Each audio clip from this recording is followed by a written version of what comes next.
اسلام میں بارات کا کوئی تصور نہیں، سیرا بندی کی کوئی تقریب نہیں، ہندوانہ تقریبات نہیں۔ بارات کے لیے عربی میں کوئی لفظ ہی نہیں ہے، قرآن اور حدیث میں کیا ہوگا؟ عربی میں نہیں ہے، کوئی لفظ نہیں۔ یہ خالص عجمی لفظ بارات عجمی ہے، ایرانی ہے، اس کا اسلام سے کوئی تعلق نہیں، جڑ کٹ جائے اس کی۔ یہ بھی ہندوانہ تصور ہے۔ ہوتا کیا تھا، ایک گاؤں سے جا رہے ہیں، دوسرے گاؤں سے بیٹی لے کر آنی ہے اور بیٹی کے ساتھ جہیز آنا ہے، اور راستے میں ڈاکو جو ہیں وہ لوٹ سکتے ہیں، تو یہاں سے جتھا لے کے جانا ہوگا، لہذا وہ جتھا بندی کر کے بارات جا رہی ہے۔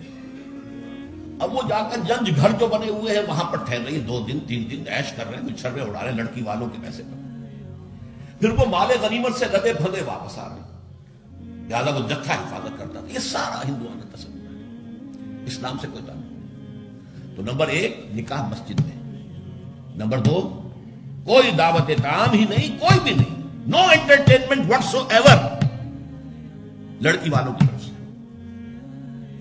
اجتماع جانب مسجد، یہیں سے ڈسپرس۔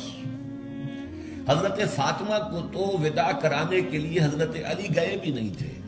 نکاح کے بعد کچھ خواتین حضرت فاطمہ کو لے کر حجرے میں چھوڑ آئی تھی جا کر، جو ایک انصاری صحابی نے حضرت علی کو دیا تھا، ورنہ ان کے پاس حجرہ بھی نہیں تھا۔ 3 باتیں ہو گئی۔ چوتھی بات، ولیمہ جو ہے اس کی تاکید ہے۔ یہی وجہ ہے کہ جب یہ شادی پر مکمل پابندی لگائی گئی تھی، میں نے اشتہار دیا تھا کہ ولیمہ پر پابندی نہیں ہونی چاہیے۔ لڑکی والے کے ہاں تو آپ سوچئے، جو دلیل میں نے دی اس کی نفی میں، نفسیاتی دلیل بہت بڑی ہے۔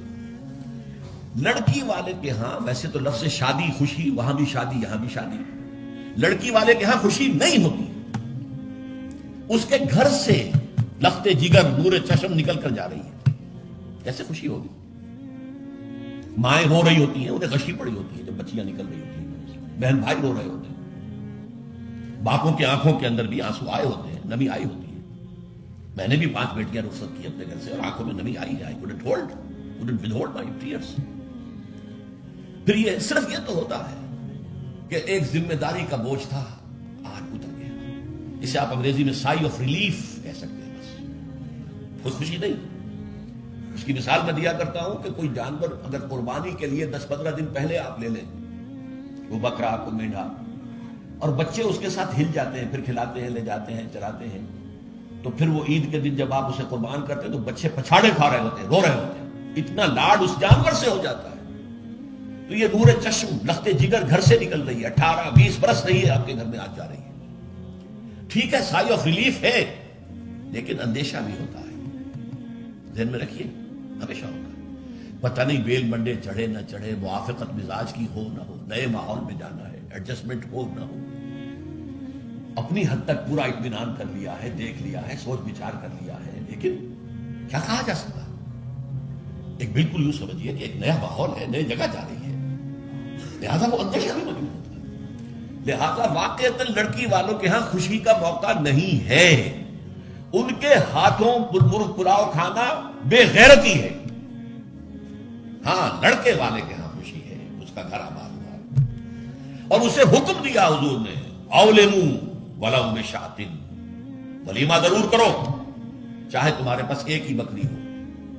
وہ ایک ہی بکری در حقیقت ان کے ہاں مفلسی کی سب سے بڑی شکل ہو سکتی تھی، لیکن بھیڑیں بکریاں پالنا تو ان کا پیشہ تھا، تو کسی پر ایک ہی بکری ہے تو معلوم ہوا بہت ہی غریب ہے، فرمایا اسی کو ذبح کرو، کھانا کھلاؤ اپنے دوستوں کو، اپنے احباب کو، سیلیبریٹ کرو۔ سیلیبریشن تمہارے ہاں ہونی چاہیے، مرد کے ہاں، لڑکے کے ہاں۔ پھر اس میں بھی اس قدر حضور صلی اللہ علیہ وسلم کی تعلیم کے اندر دیکھیے توازن ہے۔ فرمایا، یہ مسلم شریف کی روایت ہے جو میں آپ کو سنا رہا ہوں، عن عبداللہ ابن عمر رضی اللہ تعالی عنہ ان النبی صلی اللہ علیہ وسلم قال اذا دعی احدکم الی الولیمۃ فلیجب، جب تم میں سے کسی کو ولیمے کی دعوت دی جائے تو ضرور جائے۔ اور ایک اور حدیث ہے ابو ہریرہ سے رضی اللہ تعالی عنہ کہ حضور نے فرمایا شر الطعام طعام الولیمہ، ولیمے کا کھانا برا کھانا ہے۔ کیوں؟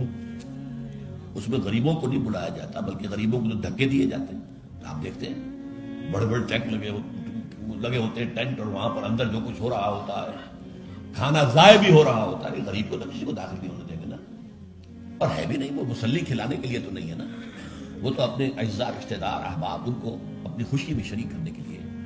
حضور نے فرمایا شکر الطعام تعاون، لیکن اس کے باوجود من لم یجب الدعوہ فقد عصى اللہ ورسولہ، جو شخص ولیمے کی دعوت قبول نہیں کرے گا اس نے گویا کہ اللہ اور اس کے رسول کی نافرمانی کی. اب آپ سوچئے، جس نبی نے ہمیں اتنی تفصیل سے ہدایت دی دعوت ولیمہ کی، اگر لڑکی والوں کے ہاں کسی دعوت کے اندر کوئی خیر ہوتا ذرہ بر، تو کیا حضور ہمیں اس سے محروم رکھتے صلی اللہ علیہ وسلم؟ تو چوتھی بات جو میں نے عرض کی کہ ولیمہ کیا جائے، ہاں البتہ ون ڈش کی پابندی لگائی جا سکتی ہے، بالکل لگائی جا سکتی ہے. اسراف اور تبذیر کو روکا جا سکتا ہے. اسراف کسے کہتے ہیں؟ اسراف کہتے ہیں ضرورت کی جگہ پر ضرورت سے زائد خرچ کرنا. عام اپنے گھر کے کھانے میں بھی ایک سے زیادہ ڈش پکانا، ایک سے زیادہ کھانا حضور کے نزدیک نہایت ناپسندیدہ. ضرورت ہے پیٹ بھرنے کی، ایک سالن روٹی سے بھی ہو جاتا ہے، آپ نے 4-4-5 پکا رکھے، یہ اسراف ہے. اسی طریقے سے اگر دعوت کے اندر بھی ون ڈش کی پابندی ہو تو بالکل ٹھیک ہے، اس کے اندر کوئی حرج نہیں. لیکن یہ کہ اس میں اب جو کیا گیا ہے کہ میٹھے کی اوپر پابندی، بالکل یہ صحیح نہیں ہے. میٹھا حضور کو بہت مرغوب تھا، پسند تھا، تو اس میں یہ کہ ایک ڈش میٹھے کی، یہ نہیں کہ 3-3 4-4 ڈش ہے. دال کا حلوہ بھی ہے، گاجر کا حلوہ بھی ہے، اور فلاں بھی ہے، اور فلاں بھی ہے، اور پھر کھیر بھی ہے. لہذا ولیمے کی اجازت ہونی چاہیے. ظاہر بات ہے کہ ہر شخص اپنی سطح کے مطابق کرے، اور وہ آدمی بھی بلائے گا، جو کم ہی بلا سکتا ہے وہ کم بلائے گا، جو زیادہ بلا سکتا ہے زیادہ بلائے گا. اس کے اوپر بھی کوئی خاص پابندی لگانے کی ضرورت نہیں ہے.